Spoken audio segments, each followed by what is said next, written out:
Welcome back. Today we're going to be talking about the real number system. This is part 2 of our videos on the real number system. So if you haven't watched part 1, you want to go ahead and do that first. But if you have, let's go ahead and get started right now.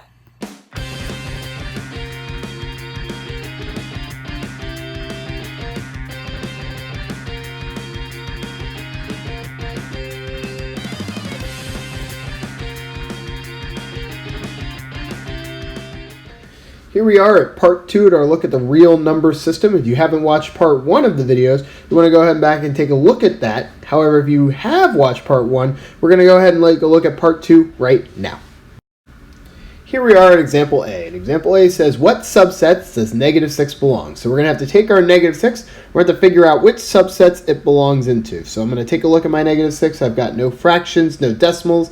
So I know that it's at least rational, but it's negative, so I know that it can't be a natural number. It's not 0, so I know it's not whole. So I know that -6 is an integer. But I got to write not just integers, because it doesn't ask me what one subset describes it the best. It tells me to list all of the subsets that it belongs to. So I know that it's a real number, so I'm going to write down that it's real. I can see that it is also a rational number, because if it is an integer, it is a rational number, so I know that it meets both those categories. So I'm going to say that it is both rational and an integer.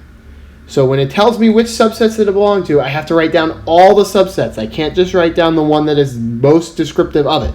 So since an integer is also a rational number, or for another example, looking at your real life example from part 1, if it is in the 8th grade, it is also in the middle school in this case. So -6, real, rational, and an integer. Let's take a look at example B. So here we are at example B. It says, example B, what subsets does the square root of 49 belong? So I'm not going to just take the square root of 49 and try and figure out where that belongs. I have to simplify it. So I know the square root of 49 is equal to 7. So I'm going to try and figure out where does 7 belong. I've got no decimals, I've got no fractions, I've got no negatives. It's not 0. It is one of my counting numbers, so that I know it goes in the box that says natural numbers. But I can't just write natural numbers, because we're not just looking for the most accurate set that it belongs to. I'm looking for all of the subsets that it belongs to. So I know, starting off, it is a real number. All the numbers that we're talking about are real. 7 is definitely on the number line, so it is a real number. I see that I put it in the natural box, so it is going to be natural. But all natural numbers are also whole numbers. All whole numbers are also integers. And all integers are also rational numbers. So I have to write down all 5 of those answers. It is not just one answer. You cannot just say that it is natural and be done with it. You have to write down all of the subsets that it belongs to. So in this case, it's natural, it's whole, it's an integer, it's rational, and it is real. Now, let's take a look at a practice problem for you to try on your own. So here we are at practice number 1. It says, what subsets does pi belong to? So I want you to take a look at pi, think of where it belongs, and then I want you to write down all the subsets that it belongs to.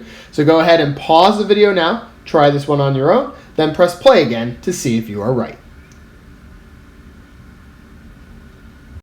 All right, how did you do? Did you figure out that the number was both irrational and real? So you make sure that you have both these answers down. When I ask what subset does it belong to, it is both an irrational number and a real number. It's not natural, it's not whole, it's not an integer, it's not rational, because it's going on and on forever and never repeating. So now let's take a look at practice number 2. Here we are at practice number 2, and it says, what subsets does 0 belong to? So you're going to try this one on your own. So go ahead and pause the video now, and then complete the problem, then press play again to see if you are right.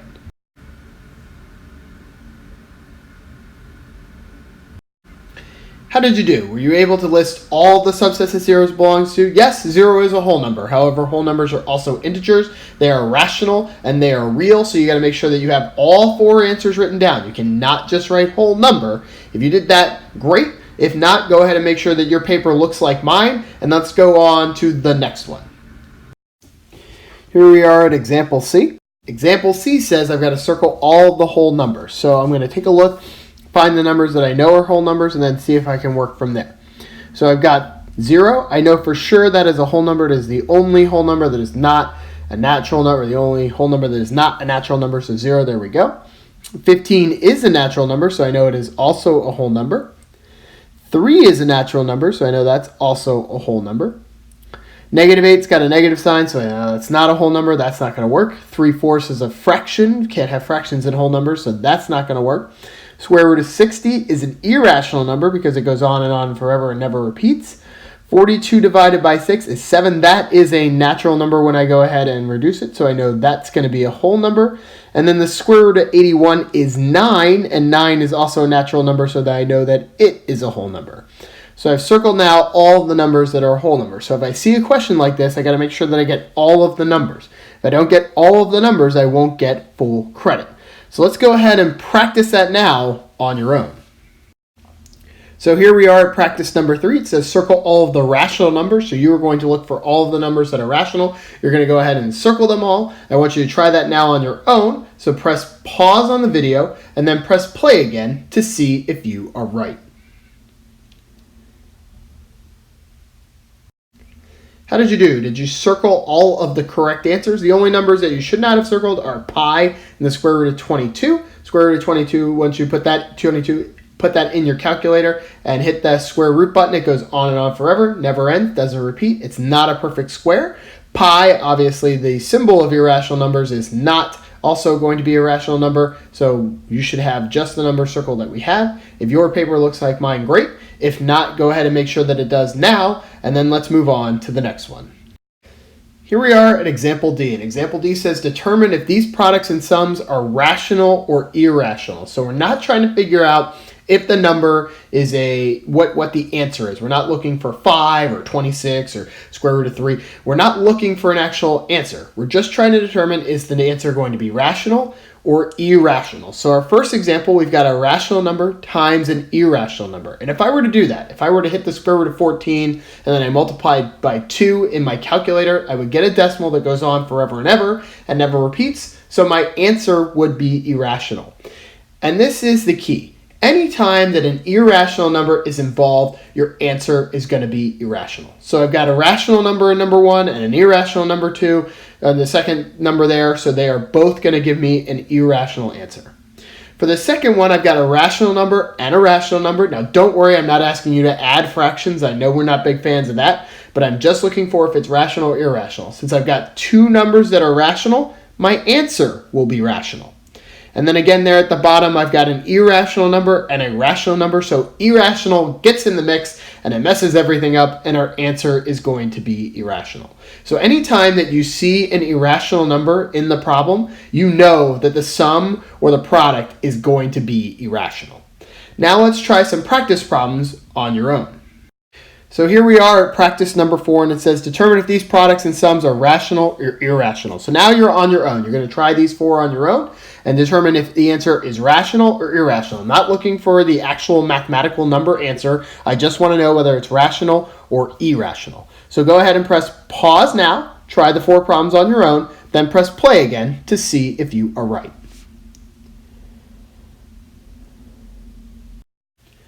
How did you do? Did you get the answers correct? Make sure that your paper looks like mine. If it doesn't, go ahead and fix it now. And then let's go on to the next one.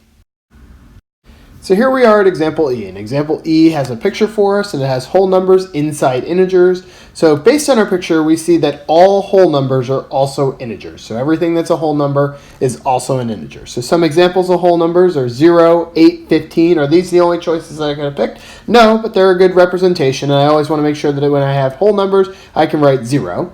And these are also integers. So every number that is a whole number is also an integer. However, some integers that are not whole numbers would be examples like -5, -9, -47, numbers that have negatives. So there are numbers that are integers that are not whole numbers. However, all whole numbers are integers. Let's take a look at another example. So example F says, based on the picture, we see that the set of whole numbers and irrational numbers do not overlap. So they're not overlapping in any way. Some examples of whole numbers, we've got 0, 9, 27. Some examples of our irrational numbers are like pi, the square root of 12, which is a non-perfect square, and 0.153, on and on and on, and never repeats. So in this picture, we can see that whole numbers and irrational numbers are not related. They are not the same. So every whole number is not irrational, and every irrational number is not a whole number. So now let's see if you can do some practice on your own. So here we are at practice number 5, and it says, which shows the relationship between rational numbers and integers. So I want you to go ahead and take a look at the pictures. I want you to determine which one is the correct relationship, and then do it yourself. You want to go ahead and pause the video now, and then press play again to see if you are right.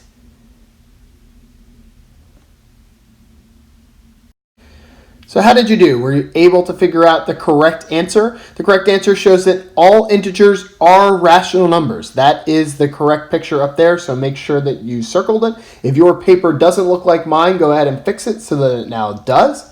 This brings us to the end of this video, so if you like this video, go ahead and throw us a thumbs up. If you love this video, go ahead and throw us a sub, and we will see you in the next one.